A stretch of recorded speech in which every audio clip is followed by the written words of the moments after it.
Esto se llama sin presiones, ¿no? Sin presiones, o sea, crea expectativas, me pide un artículo, en fin, sin presiones. Pues yo voy a empezar diciendo que no voy a hacer en absoluto lo que él me ha pedido, para empezar. En segundo lugar, voy a recordarles que la otra cara de la moneda de Pablo, que vino a excavar con nosotros bastante jovencito y más de lo que es ahora, que sigue siéndolo. Entonces había un chico allí muy formal que nos dijo, pues es que a mí me gustaría estudiar una cosa. Entonces dijimos, ahora va a pedir estudiar, yo qué sé, las inscripciones, las cerámicas maravillosas. Es que a mí me gustan los ladrillos.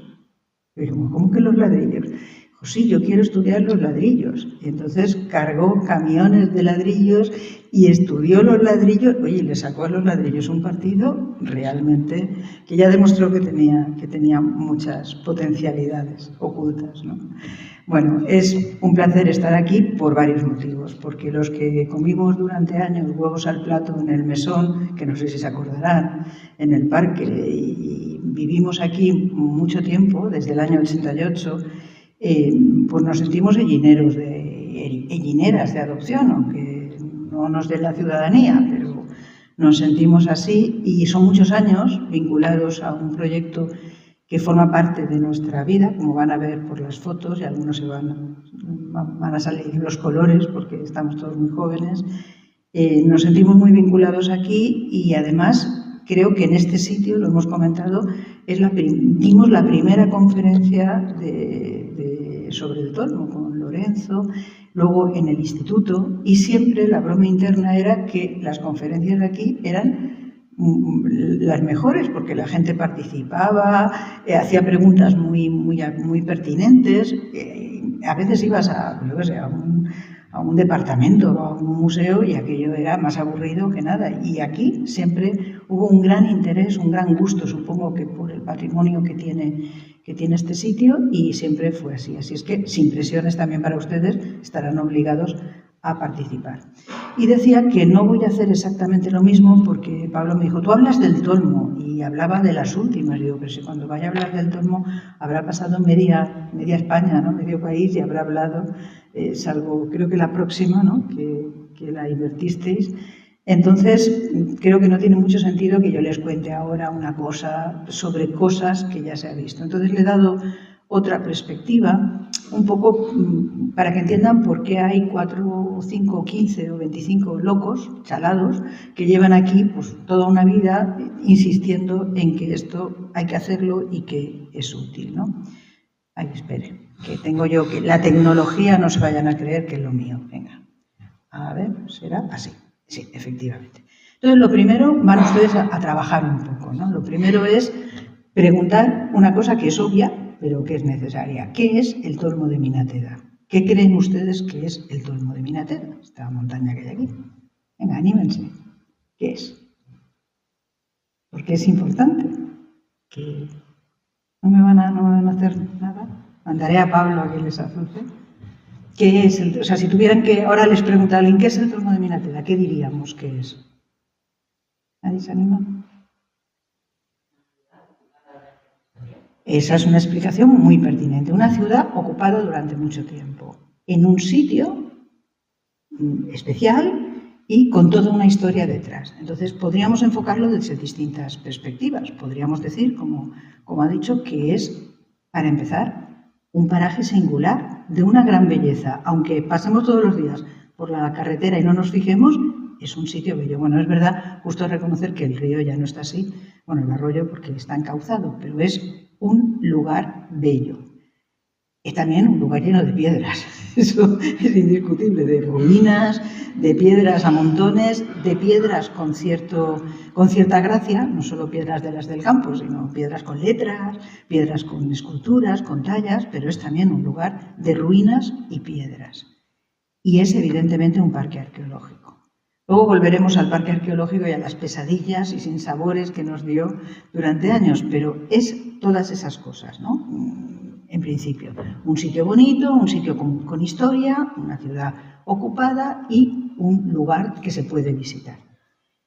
Pero entonces la pregunta es, ¿y por qué está el tolmo? La siguiente pregunta, el tolmo en este sitio. O sea, ¿por qué es importante esta montañita que hay ahí? en mitad de un valle. ¿Cuál es la causa que ha hecho que este sitio tenga esa historia que usted señalaba? ¿Cuál es?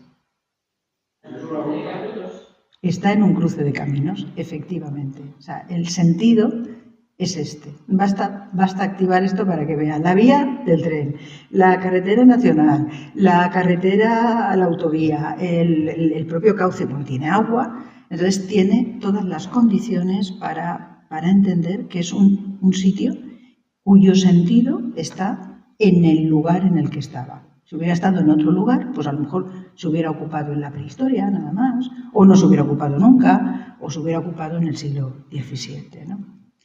Y eso es así, es notorio, como ustedes lo ven bien, porque yo aquí lo veo tan pequeñito y ya como estoy mayor ya no veo tan bien, pero ustedes lo están viendo ahí.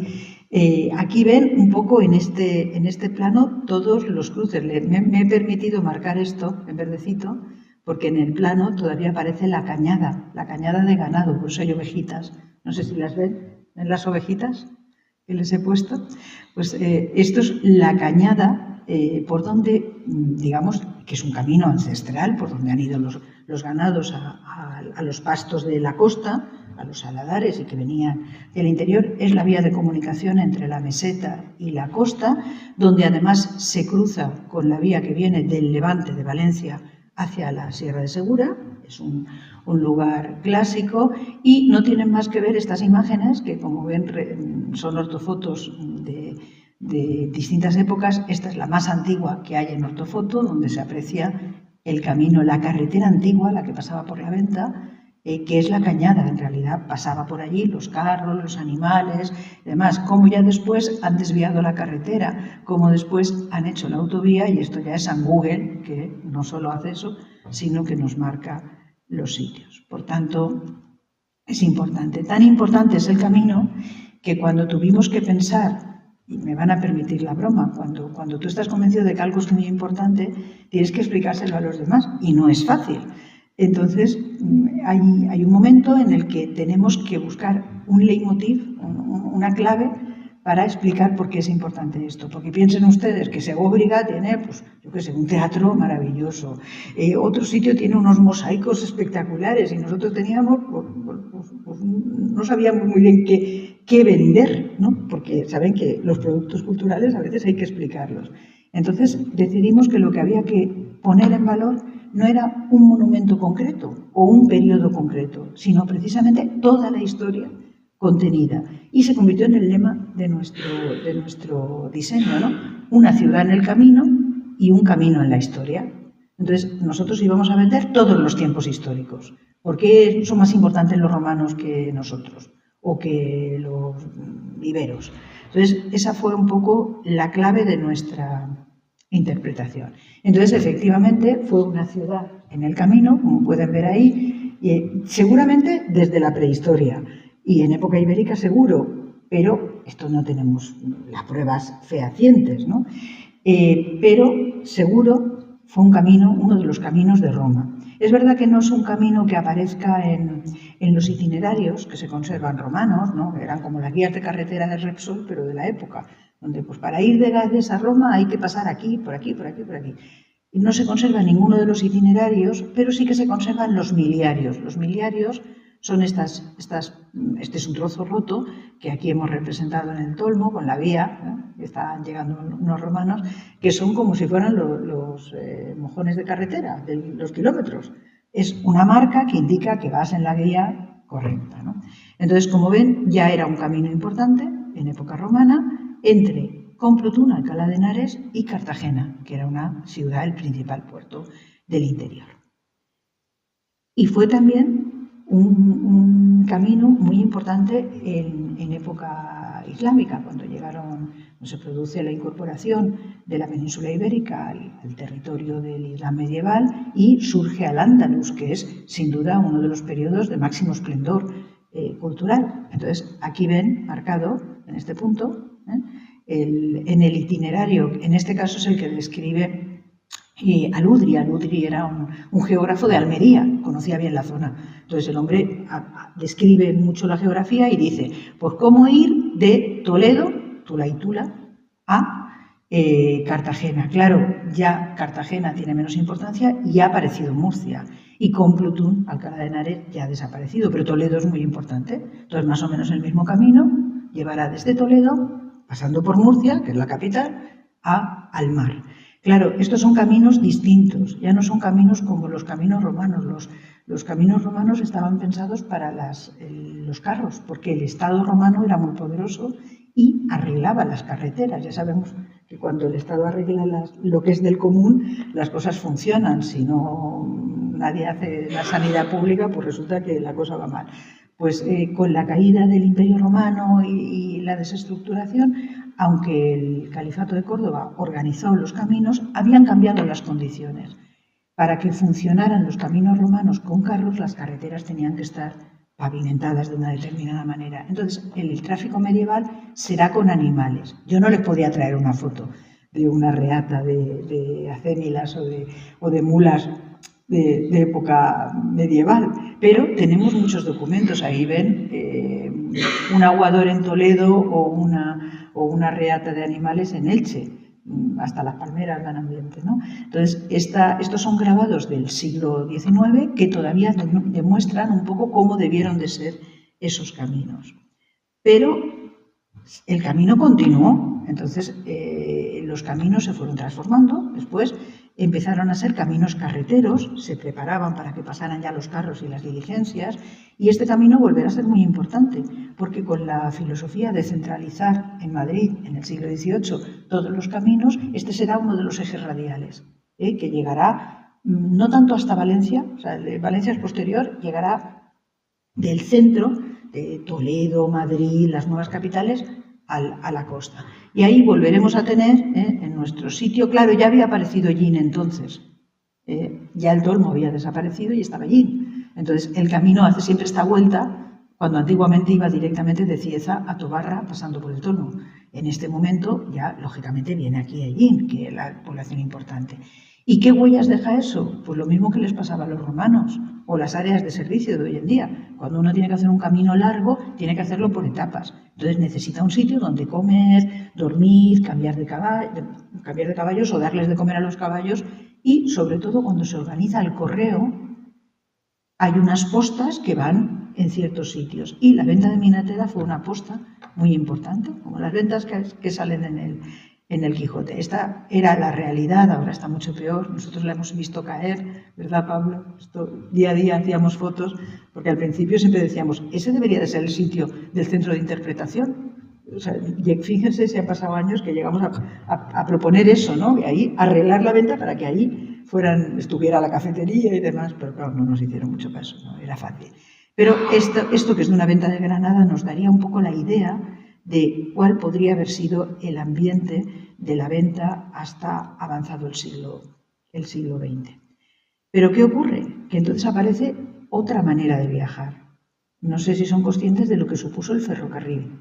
El tren es el progreso fundamental del siglo XIX, porque permitía una velocidad de contacto increíble. Y una de las primeras líneas, aparte del trocito que se hace entre Madrid y Aranjuez, es Zaragoza-Madrid-Alicante, la línea, la MZA.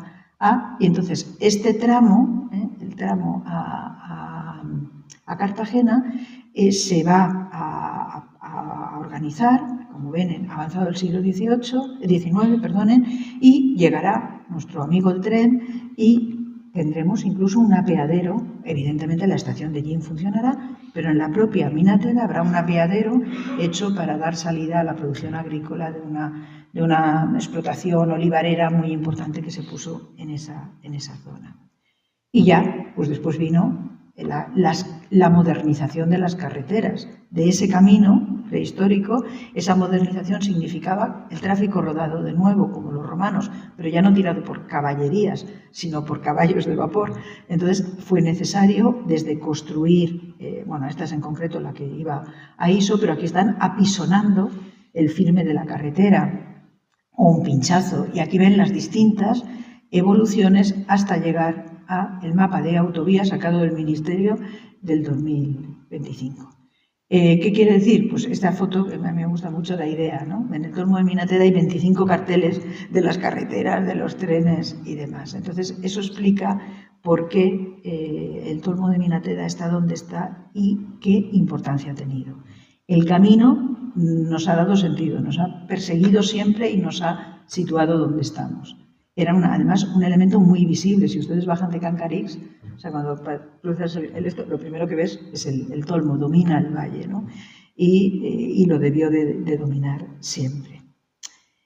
Y ha estado siempre presente, ¿no? O sea, el camino ha sido una constante, hasta cuando ya cada vez menos, porque piensen ustedes que el ferrocarril supuso un cambio en el transporte, pero luego las ventas siguieron funcionando hasta que el tráfico ya no eran carros sino en camiones. Entonces, si tú ibas en camión, tenías más tiempo o en coche y entonces te quedabas a dormir aquí, en Ellín, que habría pues, mejores fondas que en mitad de la nada. Entonces, como nos contaban las entrevistas orales que hacíamos, eso lo cambió todo, la venta murió, ya nadie paraba ahí. Y cuando desdoblaron la carretera y la carretera pasó al pie del Tolmo, pues ya nadie paró allí.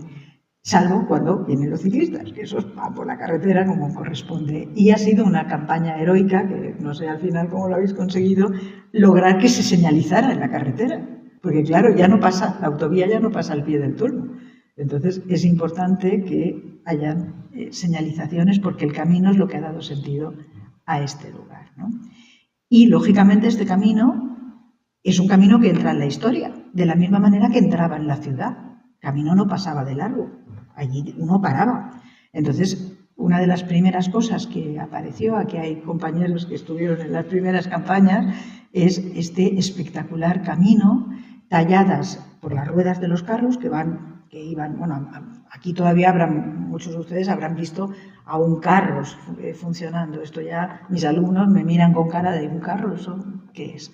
Pero los carros tenían las llantas metálicas, entonces generaban una erosión y marcaban las carriladas. Entonces fueron cambiando. Aquí ven el camino romano con su curva. Siempre bromeábamos que aquí teníamos que poner un semáforo, nunca lo pusimos. El camino de tráfico rodado estuvo en funcionamiento hasta época visigoda, que es esa imagen central. Y luego ya en época islámica, como ya no funcionaban los carros, sino las mulas, eran preparados de tierra, como fueron hasta que apareció el asfalto, prácticamente, ¿no? Entonces, eso ha marcado nuestra historia. Pero hay que hacer otra pregunta, ¿vale? Ya entendemos que el Tolmo de Minateda es importante en la historia porque tenía una posición privilegiada en las vías en distintos periodos históricos. Pero nosotros, ¿qué hacemos en el Tolmo? ¿A qué vamos al Tolmo? Antes podíamos decir que de vacaciones, pero con el calor que hace, les aseguro que de vacaciones no. Nadie se anima a pensar ¿qué hacemos? Deben de saberlo, porque ya llevamos mucho tiempo haciéndolo, ¿no? ¿No se animan? Esto es vicio de profesora, que pregunta. ¿No? Bueno, nosotros vamos allí y evidentemente desenterramos cosas. Bueno, desenterramos cosas o hacemos otras cuestiones, pero lo que intentamos es comprender la historia de lo que allí ocurrió partiendo de las huellas que quedan que vamos dejando constantemente, ¿no? Pues desde, no sé, las cosas que se nos caen, cómo van cambiando las cosas. Entonces, nosotros tenemos esa preocupación y los arqueólogos se dedican, digamos, a buscar los vestigios materiales del pasado. ¿Cuál es el problema? La imagen que en ocasiones tenemos cinematográfica, a mí me encanta la película de Indiana Jones, no voy a decirlo, pero evidentemente no tienen nada que ver con la arqueología, supongo que todos lo entendemos, aunque el pobre Indiana Jones también se haga viejo, como hemos visto, se haga mayor, o con Lara Croft, o con este tipo de personajes que generan un impacto real. Los arqueólogos, de verdad, no me perdonarás, Pablo, pero lo voy a hacer, son así, ¿no? Aquí tienen al director del museo en plena faena, no lleva látigo, evidentemente pues usamos rasquetas, picoletas, y lo que tienen al lado es el trabajo cotidiano de esos arqueólogos que, les aseguro, son muy poco glamurosos, ¿no? Pues limpiar cosas, ordenar, clasificar, escribir, ese tipo de trabajos es el nuestro. Pero resulta que cuando los arqueólogos, que somos historiadores, somos unos historiadores especializados, estamos especializados en trabajar con la materia, mientras que otros compañeros están más especializados en trabajar con los documentos, con los papeles o con los cuadros, con otras cosas. Pero ¿qué ocurre? Que cuando nosotros interpretamos y publicamos un libro o ponemos un panel, yo a veces tengo la sensación de que los que están allí piensan, esto se lo han inventado todo. O sea, es que tienen mucha fantasía, hacen ciencia ficción. No, nosotros intentamos construir de forma crítica y racional una explicación a las evidencias históricas que tenemos. Y eso es muy diferente de las fake news o de las noticias inventadas que lamentablemente ahora sufrimos. Nosotros trabajamos con rigor. Cuando no sabemos decimos, hay dos hipótesis, no podemos saberlo. A lo mejor se sabrá en el futuro, pero siempre construimos una explicación racional basada en datos veraces. ¿Qué ocurre? Que las cosas no son obvias y explicar el pasado no siempre es fácil, porque para poder explicar, o sea, si yo les pregunto qué es esto, todos sabemos que es una botella de agua, pero probablemente si se lo dijéramos a nuestro tatarabuelo, no entendería ni el material, ni por qué está aquí y no está en el cántaro del pozo, y si se lo explicáramos a un señor de la prehistoria, es que no, pensaría que somos marcianos, ¿no? Entonces, ¿por qué ocurre esto? Porque para explicar y comprender las cosas tenemos que tener el entorno cultural y sociocultural de quienes las usaron, y eso no es fácil. Entonces les voy a poner un ejemplo. ¿Esto qué es? Esto apareció en un cajón de mi abuela, y a mí me pareció bonito, un colgante, ¿no? Entonces yo me ponía una cadenita y lo llevaba. No tiene valor, a pesar de que ahí luzca muy bonito, no es de plata, es metal y es nacarado de concha. Y además pone recuerdo de Montserrat, o de allá arriba, ¿no? Entonces yo pensaba que, bueno, era un colgante, qué mono, lo llevaba colgado. Y un día me fijé, ¿se fijan ustedes que aquí tiene algo? Que en este punto, cuando le daba la vuelta, tenía algo. ¿Qué puede ser eso? ¿Alguien lo ha visto alguna vez? ¿No? ¿No se les ocurre una explicación? Pequeñitos, una cosa así. ¿No? Bueno, pues yo lo descubrí un día por casualidad en una clase en el museo, que una amiga me dijo, oye, ¿eso que hay ahí no es lo que tú tienes? Y dije, pues sí, era lo que yo tenía. No, les juro que no lo había descubierto hasta que no vi uno abierto. No se rían, es un lápiz plegable. ¿Y para qué quería mi abuela un lápiz plegable? Yo qué sé, mi abuela nació en 1888, mi madre era la más pequeña, no soy tan mayor. ¿Por qué tenía, además eso, una cosa que se regalaba, ¿no? O sea, tenía unos primos en Barcelona, allá por la Semana Trágica, pues igual alguien se lo regaló a la chiquilla casadera. ¿Para qué necesitaba un lápiz plegable mi abuela? Piensen. ¿Para los qué? No. Los bailes. Matrícula de honor, ya no tienen ustedes nada que hacer. Efectivamente, era... ¿Qué ha dicho? ¿Qué has dicho? Pues estupendo. A mí, yo no sabía que lo tenía, pero lo descubrí en ese momento. ¿Y por qué lo descubrí? Porque en la vitrina del Museo Arqueológico de Alicante hay un fondo porque se considera que también es historia el pasado más reciente, y había un fondo de cosas del siglo XVIII-XIX y había un carnet de baile, esto del carnet de baile, con el lapicito puesto. Entonces, Débora, tú si sabes quién es, me dijo, oye, eso no es lo mismo que llevas colgado al cuello. Y dije, ya sé para qué es. Entonces, pues un regalito, hoy en día pues ya traemos un dedal, alguien le dio un lapicito para el carnet de baile, donde, como ven, esta es la versión más popular, un lapicico atado con un cordel, y la versión fina de una francesa, pues es una libretita que tiene el lapicito plegable. Allí está mi abuela. Debía de tener como 18 años en esa foto, aunque parezca una señora mayor. Claro, estamos en otra época. ¿Qué quiero decir con esto? Que este es un problema cotidiano con el que nos enfrentamos. Quien dice un objeto, dice un muro, una habitación. Imagínense si a mis alumnos ahora les ponen un pesebre de un corral. Si no han visto un burro en su vida y no sabe cómo comen los animales, porque piensan que los venden en el Mercadona. Antes decíamos con un pollo colgado de un gancho en la carnicería, ahora piensan que vienen en una bandeja de plástico. Entonces, esta es una cotidianidad con la que nos enfrentamos. Y por divertirnos un poco, pues les he traído 3 objetos. Venga, vamos a ver qué son. El del centro lo tienen que conocer. Es un sacudidor, en mi tierra también se dice expulsador. ¿Para qué servía? Para sacudir alfombras. Pero claro, piensen ustedes ahora en sus nietos. ¿Creen que sus nietos han visto alguna vez un colchón o una alfombra de esos que se sacudían? No, han visto una aspiradora de esta silenciosa, pero no lo han pensado. Pero vale, hasta ahí llegamos. Esto está cerca de nuestros referentes. Y esto, cuando pongo esto todos mis alumnos se ríen.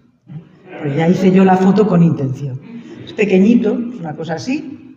Entonces digo, ¿qué es esto? ¿Cómo? Bueno, dejemos uno de los usos al margen. Pequeñito, pequeñito. ¿Cómo? Una cosa así. Hay de diversos tamaños, puede ser más pequeño o más grande, pero una cosa así. Un zurcidor de calcetines. El huevecito de meter dentro. Sí, pero es plano. El adminículo redondito es plano. Para los ajos.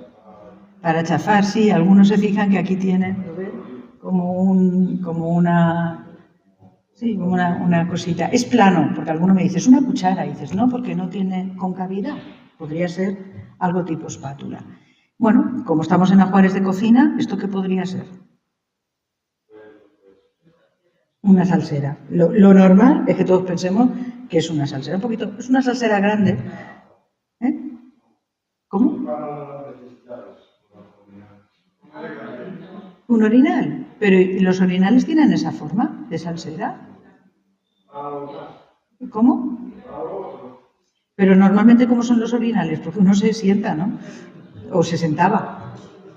Son redondos, no son ovalados. Bueno, pues vamos a seguir riéndonos porque efectivamente estas piezas lo que nos demuestran es que los significados de las cosas no son obvios, forman parte de sistemas tecnológicos y culturales que han desaparecido.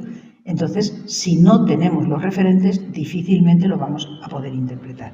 Esto estaba claro lo que era para nosotros, pero sin embargo yo tuve una revelación cuando una tía me dio ¿a ti que te gustan las cosas viejas? Llévate esto. Y entonces llegó a mi casa y mi hijo, que era entonces pequeñito, dijo, ¿eso qué es? Entonces le expliqué, pues esto es una cosa que se usaba para lo que acabamos de hacer aquí. Y entonces de repente se quedó así y dijo, ahora entiendo los zipizape. Es decir, esos tebeos no son de su época, son de la mía, pero yo les he hecho leerlos. Y entonces él nunca entendió qué llevaba la madre en la mano cuando les pegaba. La zapatilla del padre sí, hoy en día sería políticamente incorrecto, ¿verdad? Esto hoy en día ningún padre pegaría, no estaría admitido. Y sí que entendían otra pieza que llevaba la madre, que era ¿cómo se llama? La brilla, para amasar, el rodillo. Porque la familia de mi marido son panaderos, entonces eso lo han visto toda su vida. Pero eso él no era capaz de entender qué llevaba en la mano. Entonces dijo, ahora lo entiendo, les va a sacudir.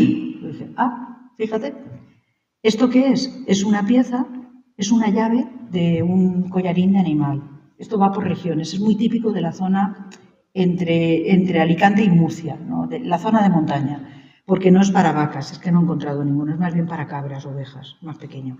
Entonces, es una manera que hacía el pastor, sencillita, esta es la llave, por eso tiene esta puntita tan sugerente para que no salga eso. Es un pasador, es un cierre, pero claro, si tú no has visto eso nunca, pues jamás lo vas a identificar.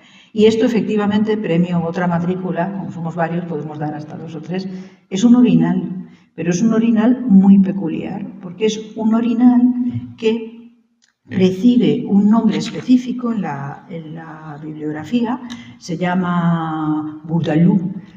La leyenda urbana dice que es por un padre jesuita que en el siglo XVII hablaba mucho y hacía unos grandes sermones muy largos. Esto es evidentemente leyenda. Y entonces las damas, con estos miriñaques, corpiños y demás, pues lo tenían complicado. Entonces es un orinal adaptado a la morfología femenina, llevando estos faldones. Es alargadito y entonces pues una salsera con finalidad higiénica.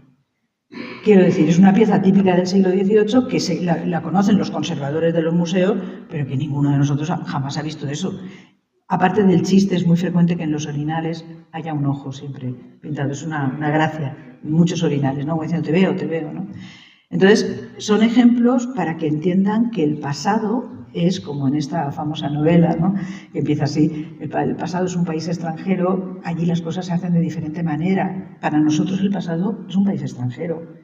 Es un país extranjero, cuanto más pasado es, más extranjero todavía. Entonces hay que hacer una investigación rigurosa para entender cosas como si fuéramos marcianos. No sé si me estoy yendo por las ramas o si les interesa el discurso. Y me voy a remitir a un ejemplo reciente. Hace unos... ¿Cómo? ¿Saben que nos quedamos sin luz? El país perdió totalmente la luz. Yo misma, que quiero que soy una persona adulta y capaz, fui a comprar en ese momento, ya sabiendo que había un apagón, y dije, voy a comprar. Y compré para hacer un cocidito. Caldito, estupendo. Y cuando llegué a mi casa, mi hija me miró con profundo desprecio y me dijo, ¿te acuerdas de que tenemos vitrocerámica? Y dije, ostras, es verdad. O sea, hasta ese punto nos pasa a nosotros. Bueno, pues de repente una generación descubrió que las velas tenían una utilidad más allá de ambientar los sitios de masaje y que la radio era una cosa maravillosa que te mantenía informado. Bueno, pues en cierto modo, si este es el pasado de anteayer, o sea, nuestros hijos, los arqueólogos somos como la solución al apagón. Intentamos dar luz al pasado y dar voz a aquellas personas, situaciones y hechos que no tuvieron la capacidad de dejar constancia. Porque si nosotros fuéramos el rey de España o la duquesa de Alba, sabríamos decir el nombre de todos nuestros abuelos, bisabuelos, tatarabuelos, ¿a que sí? Sin embargo, si yo a ustedes les hiciera la prueba de decir, díganme el segundo apellido de su abuela materna, la mitad de los que hay aquí ya dudarían, porque ha perdido el apellido. Y desde luego de su tatarabuela nadie. ¿Qué significa? Que hay ciertas personas, los que tienen poder, los que están bien situados, que tienen capacidad de dejar memoria escrita de otro tipo, o aquellos a los que han eliminado o han reprimido y no tienen memoria, han borrado su pasado. Entonces nosotros somos unos historiadores que intentamos solucionar ese problema. ¿Y cómo lo hacemos? Pues lo hacemos así, trabajando en el campo, pero con esta imagen típica de no es como un libro, yo no lo voy a poder volver a leer si vacío el estrato. Entonces tenemos que documentar, anotar, tener todos los elementos para que otro pueda intentar entender cómo nosotros lo hemos explicado. Pero ¿qué ocurre? Que trabajar hacia abajo no es fácil. Entonces a mí me gusta hablar mucho de la metáfora o de la paradoja del pastel. Porque muy a menudo la gente, los alumnos, los visitantes piensan que lo que nosotros llamamos la estratigrafía, es decir, las capas de la tierra que hay por debajo de nosotros con sus cosas, son como un pastel, como una comtesa. ¿Se acuerdan de aquellas tartas comtesa que tenían capitas? Es decir, con capitas perfectas. Tanto es así que se pensaba incluso a nivel arqueológico. Esta es la propuesta de cómo funcionaban las fases en un yacimiento cercano, el de en Ílici, donde apareció la dama de Elche, que está ahí puestecita, no sé si ustedes la ven, pero la metieron ahí en el dibujito, como si fuera una perfecta milhoja. Pero la realidad se aproxima más a esto. Una tarta en una boda, donde uno ha cortado, ha llegado el chiquillo y ha metido la mano, se ha caído no sé qué, la hemos hundido, y esta es una estratificación real. Entonces, ¿qué ocurre? Que una broma que gastábamos, siempre se reían de mí, porque una vez en una entrevista, no como esa tan bonita que me hiciste, sino en una de estas que te preguntan en la prensa, ¿y qué os ha salido? ¿Qué les va a salir? Y yo dije sin pensar, es que la arqueología es como una caja de bombones, nunca sabes lo que te va a salir, con la consiguiente carcajada de todos los que estaban a mi alrededor. Pero es verdad, nunca sabes lo que te va a salir. Con una peculiaridad además, y es que al hacer un pastel, el pastelero sí que tiene una intención. Le puede salir bien o mal, pero él va a hacer una tarta de tal tipo. y tiene una lógica interna de cómo hay que hacerla, le salga buena o mala. El arqueólogo no puede tener esa lógica porque, que sepamos, ninguna sociedad del pasado ha tenido intencionalidad al hacer un yacimiento. Es decir, chicos, vamos a ponernos todos de acuerdo para enterrar esto de esta manera para que cuando venga Pablo dentro de 1500 años lo encuentre así. No, no hay intencionalidad. Entonces, ni tan siquiera sabemos por dónde cortamos la tarta. Por tanto, es un descenso a los infiernos, decimos de broma, vas hacia atrás y no sabes nunca dónde vas a llevar. Pues imagínense en 30 años de eso. ¿Qué ocurre? Que el primer año no entiendes nada, al quinto año empiezas a entender algo, a la década dices, creo que ya lo he cogido, y así hasta hoy, ¿no? Y luego hay que añadirle otra cosa, y es que sobre esa ciudad que estaba en el camino, que dejó de ser ciudad como tal en la Edad Media, es decir, después del siglo X-XI, aquello ya... ¿Que pasó gente por allí? Sí. ¿Vivió gente circunstancialmente por allí? Sí. ¿Fue una ciudad? No. ¿Qué fue una ciudad con el tiempo? Allí, la vida es así. Pero sí que vivió gente. Entonces hay toda una historia agrícola de casas sobre ese lugar de la antigua ciudad olvidada. Y un ejemplo claro es que a veces... no se ha perdido la conciencia de que allí había algo enterrado. Este que están viendo ustedes aquí les hablará, me imagino, nuestra querida amiga Blanca, que viene, es la próxima conferencia, ¿no? Somos Lorenzo, Pablo, Blanca, y Victoria y yo somos los directores, ¿no? Lo fue también Rubí en su momento. Este señor, el abate Breil, es un investigador prehistórico muy importante, porque además aquí hay arte rupestre muy significativo, que aprovechando que iba a ver el abrigo de Minateda, hizo con Raymond Lantier este plano, que no está nada mal, ¿eh? Tengan en cuenta que se hacía con varas, con metros, no como ahora. Aquí ven un plano real del cambio de siglo, hecho por nosotros, ya topográfico, y esta es una foto del sitio. Es evidente que hay una voluntad de estudiar ese pasado antes que nosotros. Y esta imagen, que me gusta mucho, da idea de cómo se redescubren las cosas. Es el mismo sitio, el Reguerón, en el momento más o menos en el que aparece esta cabeza que hoy está en el Museo de Albacete, de una mujer, que fue un bombazo en 1929 porque salió al hacer una conejera allí en el Reguerón de las casas que habían. Y esto era pues una especie no de casa, pero un espacio de almacén. Esto es una fotografía de cuando vienen a excavar en los años 40 el director del Museo Arqueológico de Albacete y del Museo Arqueológico Nacional. Ya ven que está medio rota. Y esta es una imagen de nosotros excavando y es el mismo sitio. Entonces, en el paisaje también queda la impronta. Y en esa impronta es cuando llegamos nosotros. ¿Fuimos los primeros? No. O sea, ha habido gente, Breil, estas excavaciones de los años 40, pero nosotros iniciamos un proyecto sistemático relativamente moderno, ¿no? ¿Y por qué llegamos? Pues porque llovió mucho, el azar, llovió mucho. Esta imagen es de la riada del 82, pero que se llevó el puente, como pueden ver. Pero en el año 87 volvió. Ya saben que aquí no llueve, pero cuando llueve, mejor que subes a la altura. Y resulta que esta hendidura, esta vaguada natural que ven aquí, que permitía que los carros subieran hasta arriba, resulta que eso se llama el Reguerón. Y no se llama el Reguerón por casualidad, ya se lo pueden imaginar, se llama porque cuando llueve por allí baja un río tremendo. Y entonces, gracias a ese hecho, llegamos nosotros.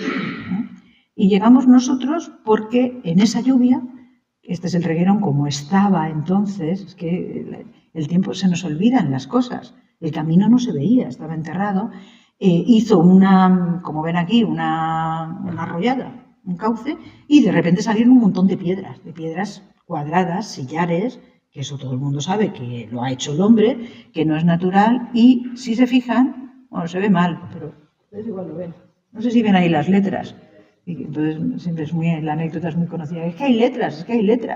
Habrá una letra. Entonces cuando iban subiendo los que vinieron y lo vieron, soltaron un exabrupto, una palabrota que no voy a repetir ahora, porque claro, no eran letras, son letras de ese tamaño y todo el mundo podía leer Caesar. O sea, era un impacto. Entonces aquí vinimos a buscar esas inscripciones romanas que suponíamos que formaban parte de una puerta, pues de una ciudad romana, era lógico. Entonces se empezó a trabajar, a limpiar, ven que sale el camino, el reguero de piedras era espectacular, empezaron a salir varias y se trasladaron, aquí estás tú en una de las fotos, se trasladaron con unas medidas de seguridad que cuando hemos visto estas fotos hoy en día nos denunciarían seguro, pero bueno, es lo que se hacía entonces, un camión, oye, y no se rompió ninguna. Hoy en día, ahora que han arreglado el año pasado, la grúa daba miedo, daba vértigo. Pues, oye, aquí como los romanos, totalmente como los romanos. Entonces, ¿qué ocurrió? Pues que apareció una inscripción monumental a cachos. Estas son más o menos las piezas que aparecieron. No solo en el reguerón, sino que el azar quiso que un tiempo después, esta es la foto del hallazgo, como decimos nosotros, llamaran por teléfono diciendo, es que al hacer la autovía, aguas arriba del arroyo, hay unas presas del siglo XVIII que contenían el agua y que ahora ya estaban aterradas. Y entonces ahí ha salido una inscripción, y siempre recordaremos la broma, esta es la que apareció, que le dijeron, se ve una U a nuestro profesor, a Lorenzo Abad, que era un experto en epigrafía, por teléfono, y entonces él dijo, tiene que poner Ustus Tate, porque estaba esta, Caesar Augustus Tribunicia Potestate. Esto, una persona que sabe latín y sabe los títulos de un emperador lo sabía, pero claro, al otro lado de la línea debían decir, este señor es un mago, ¿no? Entonces fueron apareciendo. ¿Por qué estaba esa piedra allí? Porque alguien la había robado en el siglo XVI, XVII, para hacer la iglesia de Minateda, para hacer el molino de Minateda, que tiene todos los sillares allí, que habrá que, cuando ya el pobre molino se caiga, habrá que recuperar esos sillares. Y, lógicamente, alguien acabó poniendo la piedra, que estaba muy bien, en una presa del siglo XVIII. El azar quiso que la encontráramos, ¿no? Entonces, ¿qué nos permitió saber eso? Nos permitió saber que había una inscripción sin parangón, es decir, una inscripción que supera con mucho las expectativas de las inscripciones normales que nos encontramos, una inscripción monumental dedicada a Augusto, que era el emperador, en torno al año 8 o 9 a.C., hecha, digamos, por iniciativa de Lucio Domicio Enobarbo, que en ese momento tenía un cargo, siendo cónsules, que era como databan los romanos, dos señores, Nero Claudio Druso y Crispino. Estos señores están en el ara pacis de Augusto, porque eran Druso, Lucio Domicio Enobarbo y el propio Augusto eran de la familia imperial. Entonces, esta es la interpretación de lo que debió de ser una inscripción monumental en la puerta de la ciudad romana. ¿Pero nos la encontramos en la puerta de la ciudad romana? Pues no, porque ya ven ustedes que había muchas piedras, demasiadas piedras. Y además las inscripciones aparecían boca abajo, de una manera muy rara. Entonces, rápidamente empezamos a entender que el tiempo también había alterado eso. Entonces, lo que están viendo ahí es que si por aquí baja el agua, por aquí pueden subir los enemigos. Este es el punto donde han estado todas las murallas. O sea, este sitio se defendía muy bien. Bastaba con hacer aquí una gran muralla y tiras piedras desde arriba y ya estás a salvo. Entonces, esta maqueta que pueden ver en el centro de interpretación reproduce esto. La primera que hemos encontrado de época ibérica. Los romanos, como siempre inteligentes, dijeron, si esa muralla funciona bien, no nos vamos a complicar la vida. Córtala, ponle unos sillares delante y la pones a mi nombre. Y quedamos como Dios, pero la que trabaja es la de detrás. Y luego, en época medieval, cuando esta muralla ya estaba rota, decidieron hacer otra obra grande en la que metieron todo lo que encontraron. Entonces, esas tres murallas las tienen ahí. En el reguerón es como la milhoja, pero en capas de cebolla. Yo primero construyo una muralla, luego construyo otra apoyándome, luego construyo otra delante y relleno.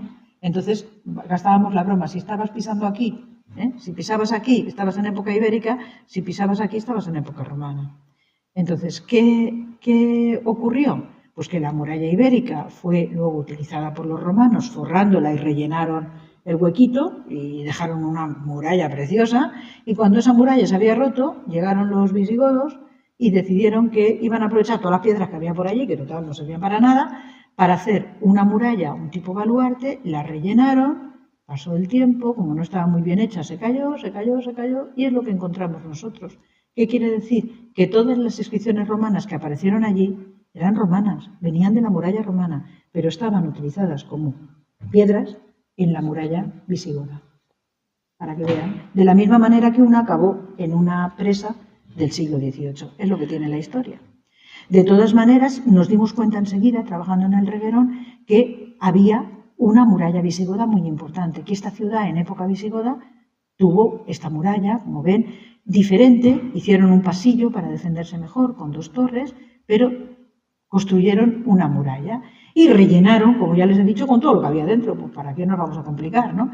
Entonces, lo que hicieron es rellenar, se quedó la muralla romana dentro, la muralla ibérica, que era la mejor, ya se lo digo yo, se ha aguantado toda la vida, y dentro fueron echando capas de tierra y todo lo que pillaban, pues una escultura, un molino, 2 inscripciones, pues lo que fuera. Lo que pasa es que no eran tan buenos arquitectos como los romanos, y como no eran tan buenos arquitectos, no se percataron de que hacía falta trabar bien los sillares que habían metido aquí con el relleno. Entonces, ¿qué hicieron? Cuando cogían una piedra grande, la metían, y cuando no, pues habían leído que había que hacerlo y hacían así, como que era una piedra grande, ¿me entienden ustedes? Entonces, ¿qué ocurrió? Lo que le va a pasar a esta muralla de Túnez, bizantina, de la misma época, si es que no le ha pasado ya, que como ves se abre y se cayó. Si encima pasan cosas, pues más fácil cae.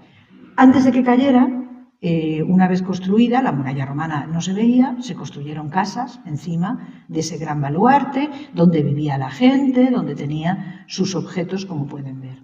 ¿Cuándo se derrumbó? La ayudita vino de un terremoto. Por ejemplo, eso lo hemos sabido porque hay gente que estudia los terremotos antiguos. Hay gente para todo, como decía el torero, ¿no? Hay gente para todo.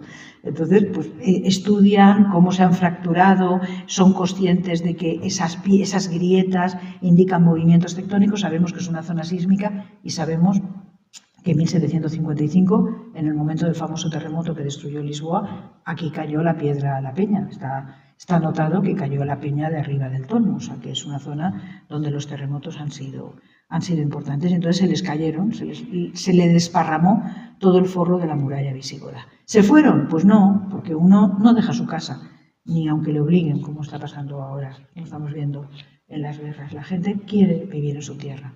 Entonces, ¿qué ocurre? Pues que se les había caído este cacho de la muralla, pues bueno, ¿qué hacemos? Mucha tierra aquí, una empalizada, y siguieron viviendo en época musulmana detrás de la muralla, que ya se había convertido casi en un talud. Y siguieron viviendo, cocinando. Esta es una casita que está justo en esa zona, como ven, con los objetos de cerámica. Apareció el esparto, el molino en la esquina de la habitación. Estos son los usos para hilar, para hacer el hilo. Entonces, la vida cotidiana siguió.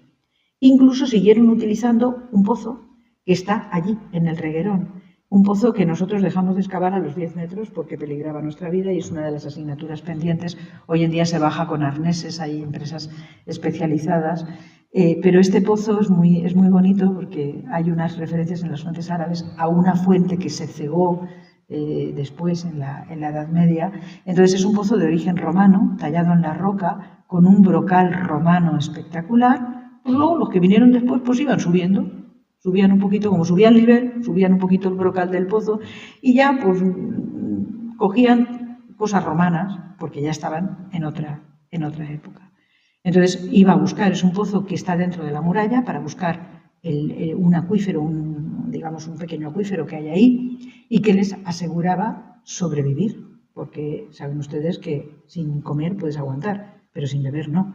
Entonces tener agua dentro de una ciudad asediada es muy importante. ¿Cómo fue ese pozo? No lo sabemos. Este es un pozo de las médulas, pero debió de ser algo así. Llegar al nivel freático y sale el agua. Una vez que habíamos entendido que esto era una ciudad con muchas etapas, decidimos excavar en más sitios, porque somos como decía Agatha Christie de los arqueólogos, la famosa escritora, estaba casada con uno, decía que los arqueólogos son como los terrier. Una vez que empiezan a escarbar no saben parar. Pues somos un poco así, ¿no? Entonces empezamos a trabajar en la parte alta de la ciudad, donde también se vio enseguida que había una evolución. Desde el momento debió de haber un foro romano y demás, pero todo eso lo habían destruido para construir una gran iglesia, una gran catedral, que a su vez sufrió muchas historias. Esta es la reconstrucción de ese gran edificio que hoy en día se puede ver, que es una iglesia, se aprecia con 3 naves, el ábside y aquí el sitio donde se bautizaban y al lado un gran edificio que nosotros hemos interpretado como el Palacio del Obispo, porque estamos convencidos de que esto fue la sede de un obispo, con moneda visigoda y que nos demuestra que la ciudad romana había ido decayendo porque ya no tenía importancia el camino, porque las minas de plata de Cartagena se habían cerrado, bueno, pues porque los tiempos cambian. Entonces había perdido importancia, hasta que de repente otra serie de conflictos políticos, los bizantinos, los visigodos, la hacen importante y entonces se construye una sede episcopal y se vuelve a amurallar. Entendimos que esto es lo que estaba pasando. El interior de la iglesia, evidentemente, no nos sale así, pero lo hemos podido ir construyendo a partir de los elementos que nos aparecían, las columnas, las ventanas, el ábside, los capiteles, incluso alguna de las arcadas, las expoliaron todas, pero una se quedó allí en el suelo y hicimos una propuesta de reconstrucción. Y en el baptisterio es donde se bautizaba a la gente, y ya eran cristianos. Al final del Imperio Romano se habían convertido al cristianismo, primero arrianos y luego ya católicos. Pero el bautismo no era como hoy en día, era más parecido al que utilizan las iglesias evangélicas y protestantes, que se hacen la inmersión. En la antigüedad había una pequeña piscina donde, bueno, no hacía falta que nadaras, pero te metías. Poco a poco, cuando todos los niños se bautizaban ya de niños, es decir, cuando la población ya nacía cristiana, las pilas fueron subiendo, la piscinita se fue haciendo pequeña y fue subiendo a la pila bautismal que hemos conocido todos. Pero nosotros encontramos, como luego en época islámica se abandona la iglesia, eso no se llegó a culminar. Entonces, ¿qué nos encontramos? La piscina bautismal con una ilustración posterior, pero para que se hagan una idea de cómo podría funcionar con el obispo. ¿Y por qué? Porque las fuentes nos dicen que fue una ciudad episcopal. El obispo estaba en Elche, en Ílici, pero eso lo dominaban los bizantinos. Entonces los visigodos habían conquistado este territorio, por tanto dijeron, ponemos a un obispo aquí nuestro que administre todo lo que hemos ocupado. ¿Qué pasó cuando ya llegaron hasta Cartagena y ocuparon todo? Pues que el obispo conservó las 2 titulaturas.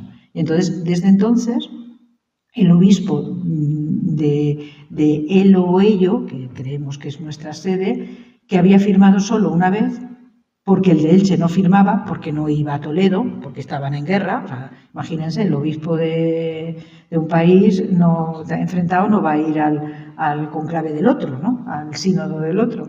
Entonces, cuando ya forman parte todo lo mismo, el obispo adquiere las 2 titulaturas. De hecho, Pablo hace muchos años encontró al obispo, porque los obispados nunca se pierden. Se les dan como títulos honoríficos a los obispos que se quieren nombrar, precisamente. Entonces, de la misma manera que el Papa es el obispo de Roma, de San Juan de Letrán, pues a lo mejor hay un Papa, estaba en Brasil aquella vez, ¿no? Era un obispo que tenía entre su titulatura, pues tenía, pues yo qué sé, imagínense, Sao Pablo, no sé qué, y él o ello, ¿no? Pero bueno, esto nos permite entonces hacer dialogar con la historia. Y a veces nos pasan cosas curiosas, nos salen cosas que, como les he dicho antes, no sabemos lo que son. Aparecían muchas cosas de este tipo, unos tapones así redondos con antenas, como cuernecillos. Pues si no teníamos, creo que tenemos como 25, en distintos lugares, rotos, no sabíamos lo que era. Hasta que nos dimos cuenta de que era esta parte de un tipo de recipiente que venía de Oriente, que probablemente traía algún tipo de vino o de aceite sagrado. Es muy frecuente que aparezca en estos, o que al obispo le gustaba mucho el vino de Gaza y se lo hacía traer, o que venía el óleo consagrado del monasterio de no sé dónde. Y fíjense que ya hemos podido estudiar dónde aparecen, cuándo y por qué. ¿No les recuerdan a nada esas tapaderas? ¿No? En el fondo es eso. Es una tapadera que tiene incorporada el asa a la pieza. Esto servía para que tú la cerrabas y con estopa y demás, pues eran fáciles de cerrar. En realidad esta es la versión barata de estas, que eran las buenas, las de metal, con el taponcito. Entonces, bueno, pues encontramos la casera de la antigüedad, obviamente no era gaseosa, pero para que vean que a veces la interpretación es difícil, porque tú no has visto nunca eso. Una vez que lo entendimos, es como la casera, y ya. No le pusimos tapadera casera, pero así la llamamos. ¿Qué le pasó luego al Tolmo de Minatera? Pues que tenía un obispo que no debía de estar mucho por aquí, se debió de ir a Elche, que hacía mejor tiempo, nos da la impresión, pero seguía siendo obispo de las dos sedes, y en el 711 pasó una cosa muy importante que todos conocen, y es que digamos, la península ibérica y el sur de Francia pasará a formar parte de la expansión del Islam medieval y dará lugar a uno de los periodos, como les he dicho, más brillantes de nuestra historia, al Andalus. Pero ¿qué ocurre? Que una vez que el rey Rodrigo Visigodo muere en aquella famosa batalla, los señores de cada zona se erigen en yo pacto por mi cuenta. Y nosotros sabemos que esto se produjo en esta zona con un personaje que se llamaba Teodomiro. Este dux dijo, yo voy a pactar aquí y vale, yo te voy a pagar a ti el impuesto que tú me pides a cambio de que tú me dejes mantener mis tierras, mantener mis iglesias, mantener mis esclavos, en fin, vivir mi vida.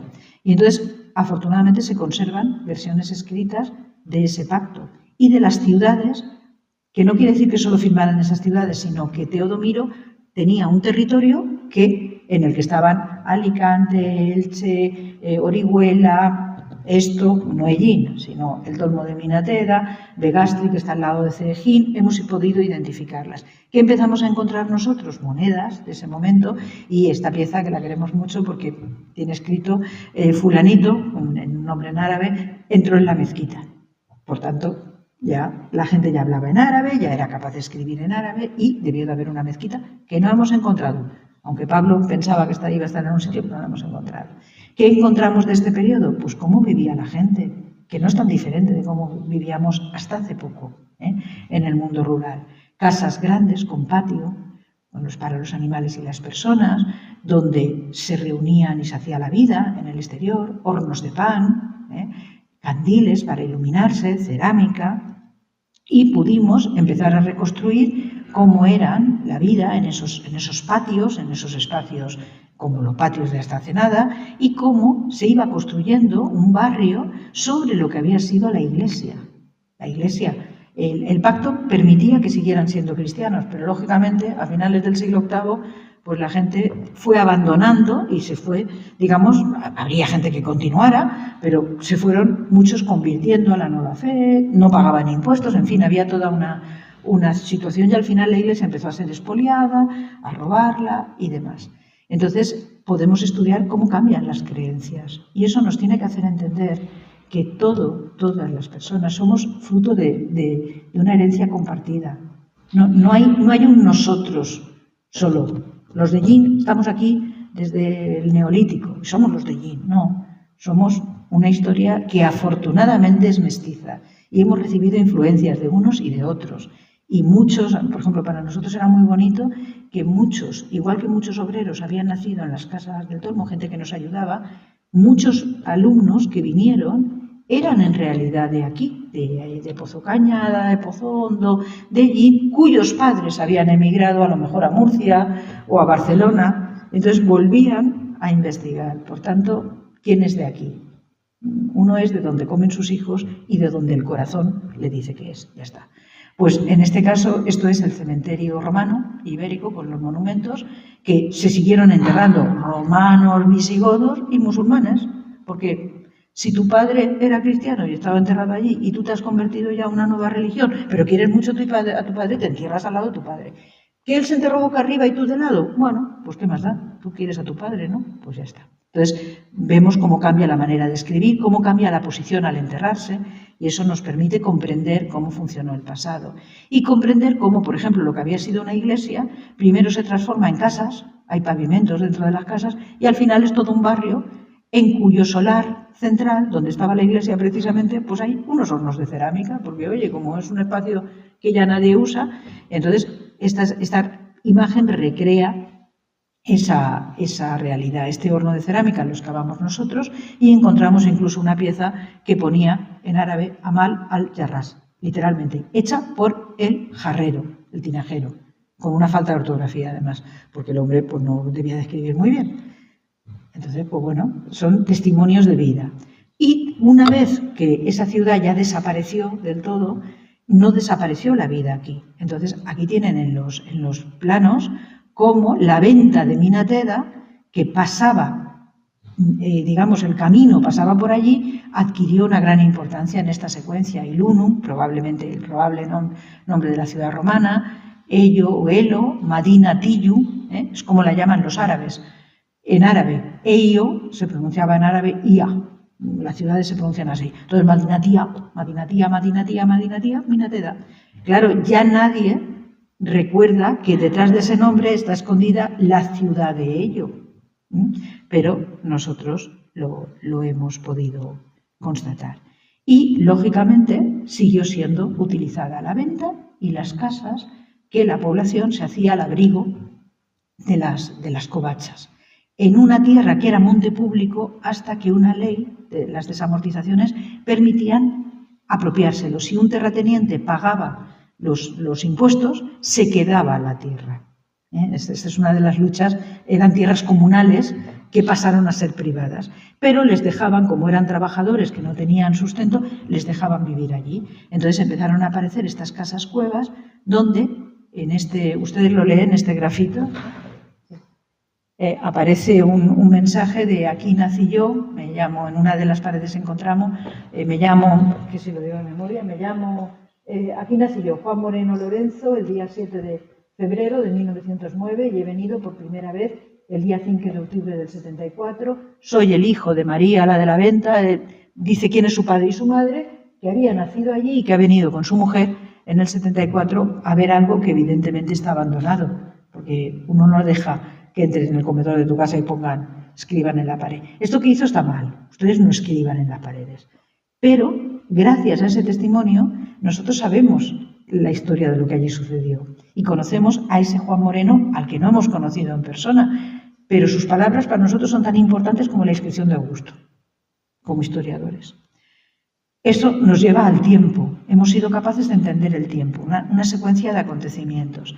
Pero el tiempo también se refleja, y esto ya es para que nos divirtamos simplemente, en la manera en cómo han cambiado las cosas. Piensen que la radio no se usa y se usaba, pues a nosotros nos ha pasado lo mismo. Aquí ven cómo intentábamos explicar cómo era la iglesia al principio. O sea, dibujito a mano para que la gente se lo imaginara.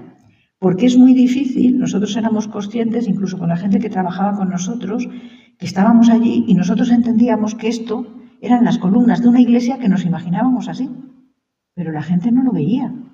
Y entonces hay una frase que a nosotros nos cambió el mundo y que terminará con el libro final que hemos escrito, que es de una persona que trabajaba con nosotros y entonces una vez lo estábamos explicándoles, pues aquí estaba nuestro profesor Lorenzo Abad, pues esto aquí había una casa, y entonces dijo, así que todo esto estaba lleno de casas. Es decir, era la primera vez que era consciente de que esos muritos bajitos eran casas que habían tenido tejado, no que los romanos eran enanitos. Eso para nosotros era obvio, pero nos dimos cuenta de que no es obvio, hay que explicarlo. Entonces hemos ido pasando de poner a todo el mundo de la excavación, cada uno en el lugar donde estaba la columna, para hacernos una idea de, ¿veis? Allí están las naves de la columna, a colocar las columnas caídas en su sitio, de dibujarlo a los primeros ordenadores un poco horrorosos, hoy en día a las reconstrucciones que hoy en día vemos. Pero nos ha pasado lo mismo en todo. Dibujábamos la cerámica con lápiz y goma. Hoy en día la cerámica se fotografía, se calcula el volumen, en fin, ha cambiado totalmente la manera de representarla. ¿Cómo dibujábamos los muros? Pues con una plomada y una cinta métrica. Tardábamos muchísimo, piedra a piedra. Después apareció este aparato, ¿te acuerdas, Pablo? El pantógrafo, que lo llamamos el pantojo, pero se llama pantógrafo. Es un aparato que dibuja a escala, es decir, tiene unas ruedas conversoras, tú pasas el puntero sobre una piedra y sale en una mina a la escala que tú quieres en el papel. Aquello fue, bueno, ya podíamos dibujar 500 piedras en 2 mañanas. Antes 500 piedras eran 5 años. Hoy en día ya no dibujamos. Estos son los cuadernos de campo de los años 40. Hoy en día hacemos ortofotos y de ahí sacamos los planos. O sea, ha cambiado el mundo. Ha cambiado el mundo de escribir diarios bonitos con pinturitas de colores, yo siempre llevaba lápices alpino, y los planitos a lápiz, a aparecer los primeros sistemas de información arqueológica, ¿no? Fichas en ordenador. Es ya simplemente los colorines y la forma les dirán que esto, vamos, es noventero total. Ahora ya directamente se trabaja dentro del ordenador y se dibuja dentro del ordenador. Hemos pasado del lápiz al aparato supersónico. Hay otras cosas que, sin embargo, han cambiado menos. Es decir, seguimos lavando y seguimos pegando el material. No en estas condiciones, ahora ya tenemos un centro de interpretación, pero tenía mucho mérito, que lavaban en el río y secábamos allí. Y seguimos pegando las piezas, siempre con la colaboración de la gente estupenda que ha estado con nosotros, y hoy en día pues tenemos inventarios, análisis de 35 años de trabajo que nos han permitido entender todo. Si no hubiéramos documentado bien, ahora no podríamos. Hemos pasado de jugarnos el tipo, haciendo una foto aérea, como aquel que colgaba la cámara en el globo y el globo luego se rompía y se estrellaba la cámara, a hacer escáner láser de las cosas, ¿no? Y a tener visores cartográficos que tú puedes ampliar y ves hasta la piedra. Ha cambiado el mundo. Hemos pasado de estudiar la cerámica diciendo bonita pieza cerámica a saber dónde aparecían, qué composición geológica tienen, qué composición química tienen e incluso con unos análisis qué contuvieron. Y es muy gracioso porque resulta que, por ejemplo, uno de los barcos con material, con jarras cerámicas de Andalucía iba lleno de vino. Bueno, pues ya sabemos que iba lleno de vino. Es interesante, ¿no? Entonces, ¿qué hemos intentado hacer todos estos años? Completar esa cadena de valor. Una cosa es descubrir algo, pero hay que documentarlo y registrarlo. Hay que interpretarlo y darle un valor, o sea, hacer entender qué significa, qué es. Hay que conservarlo, porque si no lo conservamos somos los peores destructores del patrimonio. Hay que difundirlo, hay que explicarlo y hay que devolverlo a la sociedad. Y esa devolución a la sociedad nosotros normalmente en el mundo académico lo hacemos con libros. Libros, artículos, publicaciones, algunas como estas, la guía, puestas al alcance de la población. Pero además de esta manera de divulgar, hay otras formas y hay 35 años de aprender a intentar enseñar y transmitir, y ahí Pablo ha dedicado su vida a esto, ¿no? Entonces, desde ver las estrellas hasta hacer jornadas de puertas abiertas, cursos, visitas, todo eso lo que hace es hacer partícipe a la sociedad de aquello que además hemos excavado con dinero público. Esto no es un mecenas, esto son campañas, la Junta de Comunidades ayuda al Ayuntamiento, ayuda a la Diputación, ayuda a la universidad, pero ese es dinero que sale de las arcas públicas y hay que devolvérselo a la sociedad. Por eso costó mucho, pero lo conseguimos. O sea, éramos como que dábamos la lata, que queremos que esto tiene que ser. Entonces se consiguió que fuera, hay una ley de parques en Castilla-La Mancha que eligió un yacimiento por provincia. Y el Torno de Minaterra fue el elegido por Albacete. Por eso les decía que nos costaba competir con Segóbriga, con teatro y cosas romanas, Alarcos, un castillo espectacular, Carranque, una villa romana con unos mosaicos estupendos, me falta uno. Y Recópolis, una ciudad visigoda fantástica. Entonces nosotros dijimos, pues vamos a explicar que nosotros lo tenemos todo, ¿no? Entonces nos costó, piensen que estaba para inaugurar en 2010, todo hecho, y cerraron los parques. Y no pudimos volver a entrar hasta 2014 y no se pudo inaugurar hasta 2019. Esa es una historia que seguro que Pablo les ha contado. Y ahora se puede ver, no todos los días, hay que pedir cita, pero bueno, se puede ver, está musealizado, se puede ver hasta realidad aumentada y además luchamos también, y esto ha sido la última victoria, por conservar, porque destapar, o sea, llegó un momento que dijimos, no vamos a excavar más si no se protege lo que hay, porque lo destruimos nosotros mismos. Entonces ahora hay puntos, creo que siguen funcionando, ¿no? Los QR, que le permiten a uno ver la realidad, pero ver también cómo era, sin necesidad de reconstruir. La casita islámica, cómo era aquí. Hemos conseguido, el año pasado, la Junta de Comunidades ha conseguido un fondo para restaurar y se han marcado los espacios con gravas, se ha conservado la piscina, se ha hecho un espacio de protección, en fin, seguimos luchando. Pero esa lucha, yo estoy hablando aquí, pero yo estoy hablando dándole voz a todos los que han contribuido a esa lucha, que no son solo los directores que he mencionado, que es toda la gente que ha trabajado aquí. Obreros, peones, estudiantes, nosotros, voluntarios, muchísima gente. Entonces, simplemente para que se diviertan y para que vean que el tiempo pasa para todos, para las ruinas y para nosotros también, aquí algunos de ustedes se encontrarán, ¿no? Esto, por ejemplo, es el principio de la excavación en el Reguerón. Solo habíamos quitado un cachito de tierra y éramos muy jóvenes. Cómo se han ido descubriendo distintas cosas, cómo nos hemos bromeado a veces, porque es humano, ¿no? Bromear, aunque sea políticamente incorrecto. Hay compañeros, aquí están, creo que todos, algunos de los presentes, y Luis, el capataz, gente que ya no está, que nos ha dejado, haciendo fotos, luchando contra los elementos, amigas y compañeras que ya no están, los hijos de los que venían. Este es Pablo. Este bebé que hay aquí es Pablo, explicando la casita, cómo se hacía el pan en una casita rupestre, ¿no? Nuestros hijos han crecido aquí, ¿no? Los míos eran bebés y ahora son muy mayores. Mira, aquí está uno de los presentes. ¿Te ves? ¿Sí? ¿Te ves? Estás ahí, con el equipo de la puerta, ¿no? Hasta la última foto, hay muchísimas, pero es muy importante que sepan que esto se ha hecho con la gente de aquí, y eso es muy importante. Y resulta que nosotros hacemos libros, pero los libros tienen una finalidad normalmente científica, ¿no? Y bueno, y a veces son una lata, aquí nos vamos a engañar, no son lecturas amenas.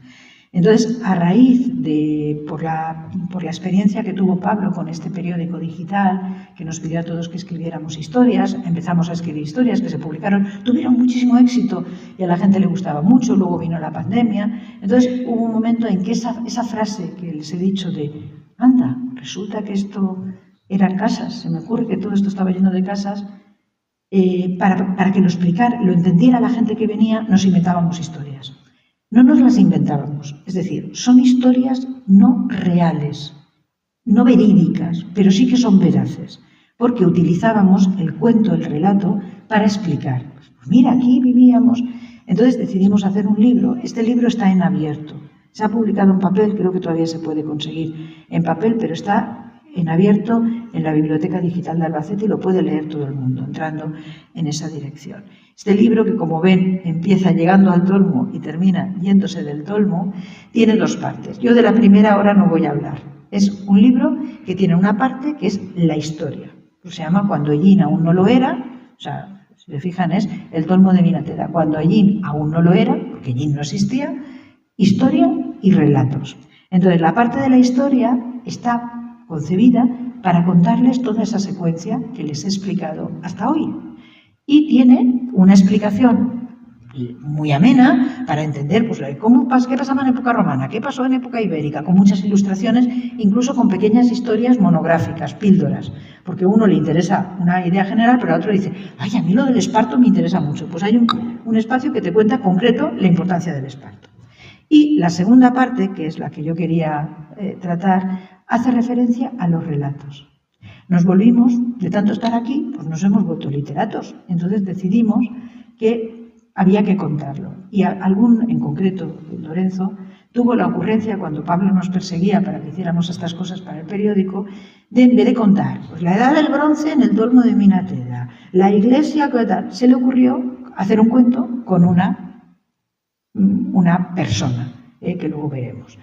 Esa persona era una señora griega cuyo nombre conocíamos, Elena Graeca, por una inscripción. Entonces él la utilizó como un cuento para que contara a los demás, era el fantasma de Elena Graeca que hablaba. Entonces, a partir de ahí, varios nos animamos y fuimos haciendo historias. Entonces, el resultado se ha plasmado en esta parte, que empezamos con esa cita de Gustavo Adolfo Bécquer, que nos parecía muy oportuna. No sé si esto es una historia que parece cuento o es un cuento que parece historia, pero lo que puedo decir es que en su fondo hay una verdad. Ese ha sido el objetivo de esta segunda parte, de los relatos, que hemos hecho cuentos que explican con base verídica algo, y detrás tienen los datos históricos que nos permiten explicar que no nos lo hemos inventado, simplemente hemos utilizado un recurso para que sea ameno. Entonces, en ocasiones lo que hemos recuperado es personajes que existieron, como esa famosa Elena Graeca, que es la primera hellinera conocida, decimos de broma, porque esta señora tiene su inscripción. Entonces, el cuento lo cuenta su fantasma. Pero hay otros que sí que existieron, Lucio Domicio Enobarbo o el propio Juan Moreno. Nos hemos inventado historias con ellos, aunque no son sus vidas, porque a Juan Moreno no hemos tenido el gusto de conocerlo, pero hemos recreado ese día y qué significó la gente que tuvo que salir de aquí para irse a trabajar. Entonces hemos contado esa historia. En ocasiones hemos contado la historia de gente real cuyo nombre nunca sabremos. Este jovencito, joven pastor, el cuento lo hizo Pablo, de la Edad del Bronce, que estaba enterrado allí.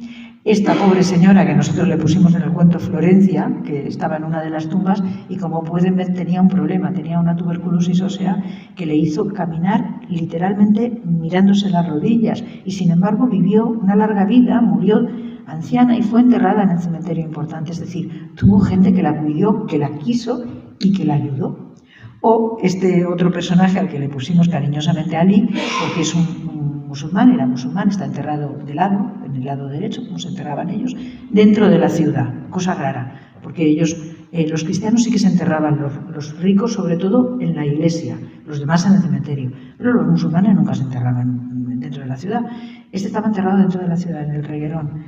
Cuando estudiamos sus huesos y vimos la cabeza, es evidente de lo que murió, de un espadazo. Era un hombre joven. Entonces, imaginamos una historia que permitiera, pues a lo mejor había un conflicto, murió en un enfrentamiento, en esos momentos tumultuosos. Entonces, en ocasiones es gente que existió, pero no sabemos cómo se llama. En otras ocasiones, directamente nos hemos inventado los personajes y el nombre, como este ibero que sirve para hablar de la época. Este es el famoso Gusto, al que le hemos dado un nombre, Rubia Mayor, y entonces nos cuenta cómo vivían las mujeres de Ilunum. Aisa, la niña que vivía en una de las casas islámicas, el día en el que en el pacto de Teodomiro llegaron los personajes a pactar. Sabemos que Teodomiro casó a su hija con uno de los que llegó. Todos siempre lo hemos hecho, ¿no? En fin, cambia la coyuntura, vamos a ver cómo lo arreglamos. Mi niña se casa con tu niño y tú me dejas a mí, yo te dejo a ti. Y acabamos haciendo un cocido en Navidad y en Ramadán, lo mismo da, ¿no? Esto es una broma, pero ustedes lo entienden. Pues explicamos esa idea o explicamos la importancia de la venta de Minateda con dos personajes, Crisanto y Nicomedes, que hicimos en el árbol genealógico explicar, y además Nicomedes es Pablo, que lo sepan. También explicábamos rituales, ¿no? En la historia de la Iglesia, pues hay un bautizo, entonces se explica cómo se bautizaban en el relato de Mi nombre es Guma Picto y siguen las obras, que también es de Pablo. Pablo tiene una gran vena literaria, entonces nos cuenta cómo se construye la Iglesia. O, por ejemplo, qué le pasó a la ciudad, el final de la ciudad. Entonces, la leyenda de la antigua Canisia en árabe es iglesia. Entonces, aprovechamos que donde había estado la iglesia y se veía un trocito del ábside todavía, estaban los hornos de cerámica y las casas. Entonces, lo que hicimos fue recrear cómo pues en el antiguo sitio donde alguien había vivido había un horno y cómo el viejo del lugar le contaba a los niños, pues aquí mi abuelo me decía que había una iglesia muy bonita, que tenía muchas lámparas, y eso me lo han contado, no sé si será verdad. Bueno, pues es un poco lo que nos ha permitido. Y tanto nos vinimos arriba que llegamos a inventarnos linajes. Es decir, los personajes de la misma época, pues uno era el padre del otro y cada cuento. Entonces les animo a todos a que lo lean, porque además utilizamos eso también como medida didáctica, para darle voz a los que no la tienen. Por ejemplo, en la historia nunca hay mujeres, o pocas veces hay mujeres. ¿Por qué? Porque los grandes hombres, los políticos, los reyes eran varones. En ocasiones eran mujeres. Sabemos que hubo grandes pintoras que desaparecieron de la historia, a pesar de que tenían talleres y demás. Pues, ¿qué hicimos? Plantear cómo vivían las mujeres, iberas, romanas, en algunos cuentos, que la protagonista de los cuentos de las casas musulmanas fueran las mujeres, que un niño, un pastor, un artesano fuera el protagonista de otra historia. Y ya como nos vinimos mucho arriba, pues decidimos que por qué no iban a hablar los que no tienen voz. Y entonces decidimos que los objetos también podían, esto era literatura, podíamos darle voz. Entonces hay un relato en el que el pequeño león, que apareció en el relleno de la muralla visigoda, tirado allí, pero que venía de un monumento funerario romano, nos iba a contar su historia. Entonces la historia del pequeño león la cuenta el león, que nunca tuvo voz, evidentemente. Y como le teníamos ya mucho cariño a esta tapadera, pues decidimos contar la historia de una de estas jarritas que vino de Oriente con el aceite, paró en Cartagena y acabó aquí en la casa del obispo contando la historia, pero evidentemente con una finalidad, para explicar cómo se producía el comercio en la antigüedad y para que ustedes, al acabar el relato, vean, esas piezas existen. Es verdad que se navegaba solo en verano, es verdad, en fin, los datos que separan la ficción de la explicación histórica. Y decidimos que nosotros también podíamos ser protagonistas del relato, porque los arqueólogos formamos parte de la historia. Los historiadores transformamos. Desde los primeros que llegaron, el abate Breil, que vino a ver las pinturas, pues ahí tiene un cuento, también de Pablo, tú escribiste mucho.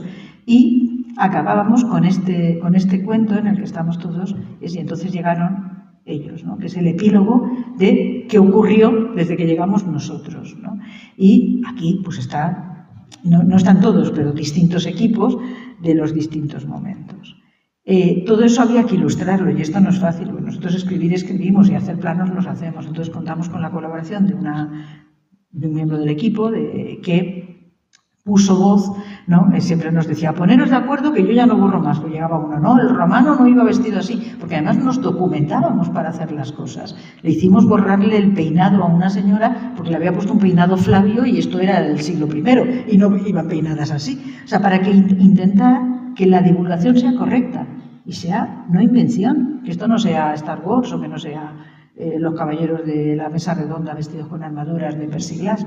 Y entonces ya como un guiño, algunos de nosotros, esto fue una broma, estamos en los personajes, ¿no? Y el principal personaje es el Tolmo, el propio Tolmo de Minateda, que también forma parte de la historia. Aquí ven un poco el así se hizo, ¿no?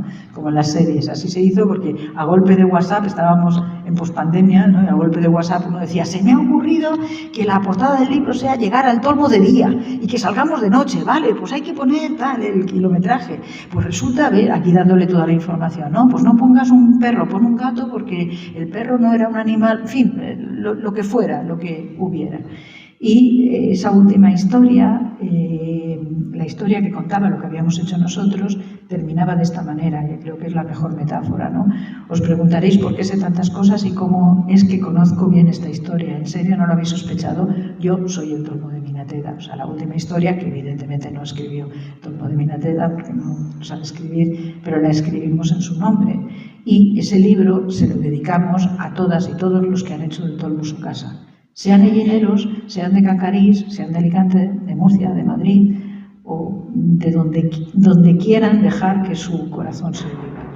Y quería terminar con el recuerdo a una compañera, Rubí Sanz, la directora del Museo de Albacete, hasta hace unos años que se jubiló, ahora lo es Blanca Gamo, que nos ha dejado el viernes pasado y que aunque fue directora de las excavaciones al principio, no lo fue después, formó siempre parte del equipo, pero fue la impulsora y la responsable de que viniéramos a ver esas inscripciones romanas que luego no estaban. Entonces, recuerdo al tiempo que pasa y nosotros también pasaremos, pero si podemos dejar el Tolmo explicado a nuestros hijos, pues habremos cumplido nuestra misión. No sé si me ha pasado mucho el tiempo, pero espero que les haya gustado.